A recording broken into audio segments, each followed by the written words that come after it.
Here's the little head. Just all you do is just push the arms against him, flip it back, and I found that for this guy, you turn his head backwards. You turn his head backwards, where like both faces, the big face and the little face, are facing forward, ironically.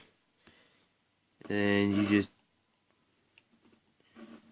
plug it in, and there's no wobbling at all. It's dead solid. No wobbling. And look at this.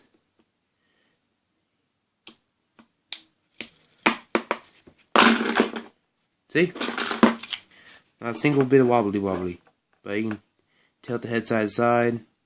It's a little bit loose, but it's tight enough to hold a pose for a very long time.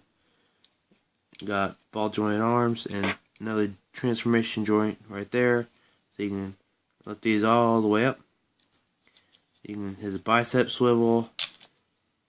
Ripped off his arm. Here we go. You got double joint elbow. The problem is you don't get the full articulation for the double joint. It's mainly for transformation, like this. So you get a wrist swivel, which they didn't have to put in there, but they did. And I'm very happy they did. This is really cool. I like this. So yeah, you can spin it all the way around.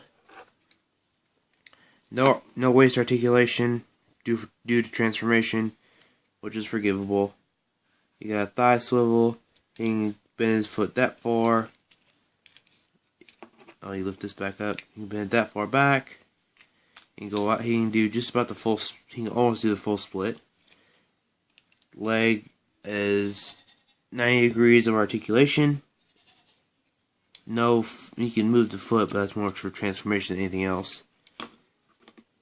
Just straighten him out here, and just bring in his gun. Nice little cannon. I do wish that, like right here, you see this. I wish that there was a joint right here. You just break this in half, like bend it. I'll show you a second. Like, just plug it into this thing. Oh, this is on a slider.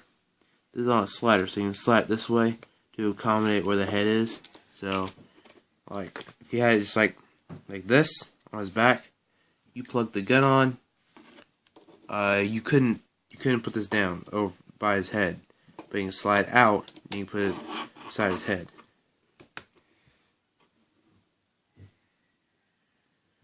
And there you go. So here's the problem I have with it.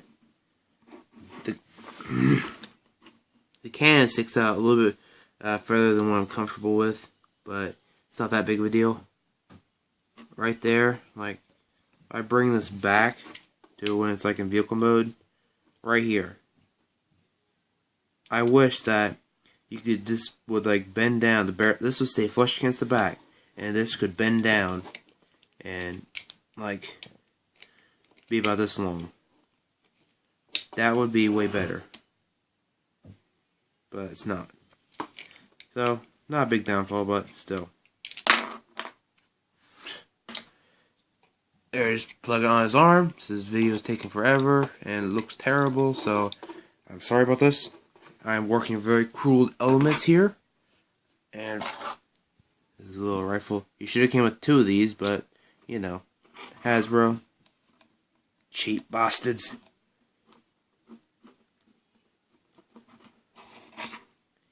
And there you go. Now the head sculpt. If you remember the G1 toy, the head sculpt, it was like a mouth plate. It wasn't a mouth like he should have had. In the cartoon, he had a mouth. In the Japanese cartoon, he had a mouth. And I really want to get the car version. I'm not sure I'll be able to because it's kind of expensive. It's basically, you can either pay for either class Hasbro toy or pay for a deluxe Takara. So that's I'm trying to decide how much do I like the Headmaster series in Japan from 1996, I believe. So yeah, all around good figure. Yeah, and comparisons. Forgot to do it for vehicle mode, but just please forgive me. Stick him back. Here we have from the Thrilling 30 line. Here we have him next to Brainstorm. That's the scale. The Headmasters, he is a tad bit taller than that one. So that's the only difference. You can't swap the heads out. They don't, the different connecting thingamajig. So there you have that. Doesn't really scale. I personally think if anybody's going to be shorter, it should be Brainstorm, not Hardhead. Here he is with the Classics Optimus Prime mold. And I think that works for the Classics line better than anything else, because I don't remember him looking like that in the comics. And my Classics line, it has like figures that have no place for any other shelf. Or it's more like a miscellaneous / updated G1 or updated series characters. So I've got like a little Optimus Prime. I have him custom painted as Jinrai, just plain Jinrai. You couldn't tell by the blue forearms, the black symmetrical pistols. I think that scale's pretty good. That works for me. Get him out of the way. And that's it. You know what? Real quick. Hang on a second. This is the scale between the Hardhead and the Brainstorm from Thrilling 30 line, or IW line, whatever you want to call it. That's the scale. He's shorter, he's bigger for obvious reasons. I like him. I understand why people didn't like the little panels in the arms, but it made a perfect head sculpt. But you know, it still works for the IW. Just go like, be gone.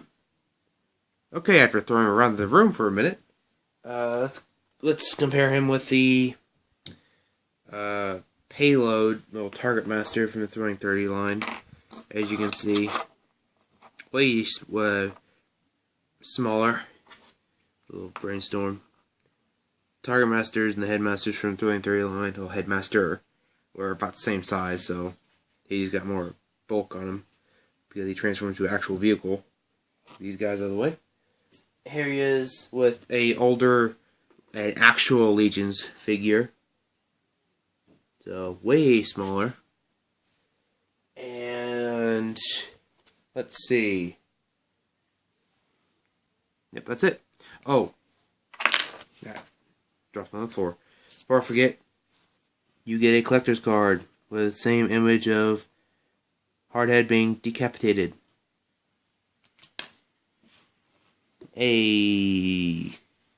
Goodbye now. Oh, and please subscribe, because I need subscribers, but I have 0.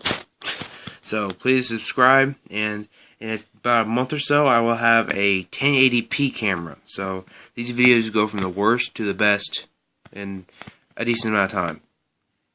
So just please be patient. I'll do my best, and my voice does not sound as bad. It's just there's audio in this. So stick with me for a little bit, and goodbye.